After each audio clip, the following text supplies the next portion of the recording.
Halo teman-teman, hari ini kita bertemu lagi di kelas biopsikologi pertemuan 10, yaitu kita hari ini akan membahas terkait dengan rasa lapar, makan, dan kesehatan ya. Jadi kita akan membahas hal-hal yang terkait dengan perilaku makan kita, yang jelas kita semua makan kan ya. Apakah ada yang nggak makan nih di antara teman-teman atau makan beling? Waduh, serem juga ya. Nah, kalau makan beling itu gimana mekanisme biopsikologinya ya? Tapi kayaknya saya nggak bahas itu, oke.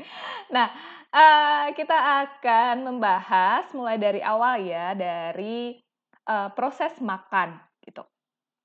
Mungkin, teman-teman sambil membayangkan bagaimana kita makan gitu kan. Makan dimulai dengan menyendok makanan, waduh jauh banget ya, terus memasak dulu sebelumnya, wah mundur lagi.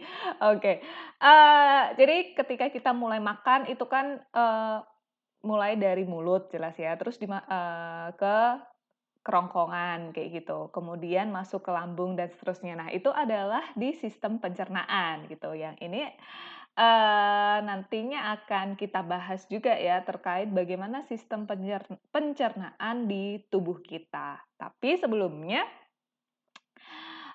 kita tahu ya, ketika kita makan tujuannya adalah biar kita berenergi gitu kan. Beberapa orang, "Aku lemes nih belum makan," ya kan. Nah ini karena, memang makanan itu adalah sumber dari energi tubuh ya, yang nantinya diolah nih. Nah pengolahannya akan nanti juga akan kita bahas gitu ya. Nah, dengan makan kita bisa bertahan hidup gitu. Nah, meskipun kayak terus teman-teman mikir ya puasa kan juga masih bisa hidup, tapi ketika puasa kita kan ada juga berbuka kan ya. Nah, itu juga, bagian dari makan ya kan. Nah, jadi makan itu tujuannya adalah agar tubuh memiliki energi untuk kita bisa beraktivitas dan kita menjalani kehidupan gitu. Di mana proses makan tadi terjadinya adalah pada sistem pencernaan kita gitu ya. Jadi tadi ya dimulai dari mulut, kemudian ke ini esofagus ya, kerongkongan gitu kan. Kemudian masuk lagi ke lambung gitu. Di sini ada hati ya, tapi hati ini bukan yang ada cinta ya, aduh apa sih? Nah, kemudian masuk ke usus, tuh. Mulai dari usus halus, usus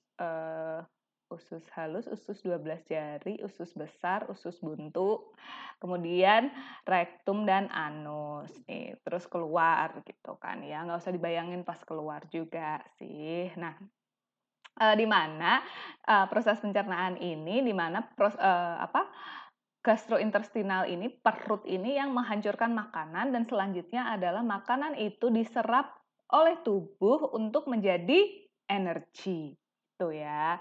Nah, kemudian energi itu tadi, simpanan-simpanan, tapi ini simpanan dalam arti positif ya, simpanan makanan tadi, bukan simpanan makanan, simpanan energi disimpan di dalam tubuh ya, dalam bentuk 3 ini.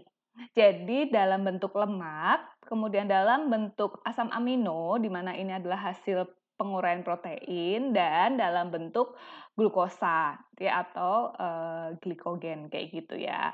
Nah, eee, sebenarnya tubuh itu menggunakan energi terus-menerus ya, kayak, kita nafas, itu pakai energi juga loh, gitu kan. Padahal kayak kalau aku tuh diem aja nggak ngapa-ngapain gitu kan, itu tetap bernafas kan ya, terus tetap, ada metabolisme tubuh lain yang tetap berjalan gitu kan. Nah, di sini tubuh kita menggunakan energi itu terus-menerus, tapi konsumsinya sebentar-sebentar dari tadi, simpanan-simpanan yang ada dari sumber energi yang ada di tubuh, kayak gitu. Nah, eee, dan disimpan itu karena tubuh itu, dia kan menggunakannya terus-menerus tadi ya. Dia perlu punya simpanan energi di mana itu nantinya sebagai sumber energi ketika di antara kita makan gitu, di antara jarak makan satu dan makan yang selanjutnya. Kan kita nggak 24 jam makan terus kan ya. Nah, dan kita ketika makan itu nggak hanya memenuhi kebutuhan saat itu saja, tapi nantinya juga akan disimpan gitu. Nah, di mana bentuk penyimpanannya adalah lemak, glikogen, dan protein tadi ya. Jadi ada di 3 bentuk ini disimpannya energinya.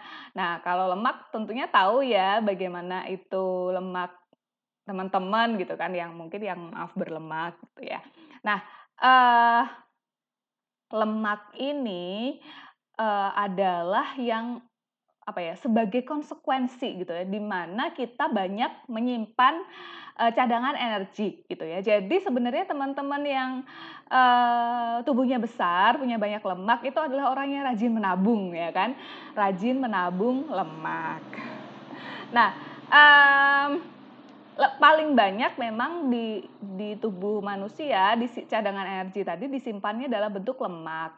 Meskipun sebenarnya glikogen itu adalah bentuk cadangan yang paling mudah untuk bisa jadi glukosa. Glukosa nanti kan yang menjadi sumber energi ya.